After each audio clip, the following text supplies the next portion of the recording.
মা, ও মা, মা। Oh no! কি হলো? কিচ্ছু হয়নি। কি আছে? আমার চিপসের প্যাকেটটা কোথায় গো? চিপসের প্যাকেট যেটা কাল এনেছিলা। রান্নাঘরে লাল বালতিতে। আচ্ছা ঠিক আছে।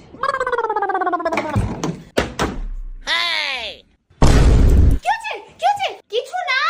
কোথায় আওয়াজ হলো? Oh কে ঢুকেছে no! বাড়িতে? মা কিচ্ছু না, এরকম করছো কেন? আমি শুনেছি এক্ষুনি দুমদুম করে আওয়াজ হলো। কে ঢুকেছে বাড়িতে? কেউ আসেনি। কোথায় আওয়াজ হলো? এই দেখো জলের বোতল পড়েছিল। আমি একটু ঘুমাচ্ছি তাতেও তোরা এরকম করছিস? সারাদিনে আমি একটু শুতে পাবো না কাজকর্ম করে? কে ঘুমাতে দেয় না তোমাকে? এতক্ষণ তো তুমি ঘুমাচ্ছিলে। হ্যাঁ, আমি তো ঘুমাচ্ছিলাম আর বাড়ির যত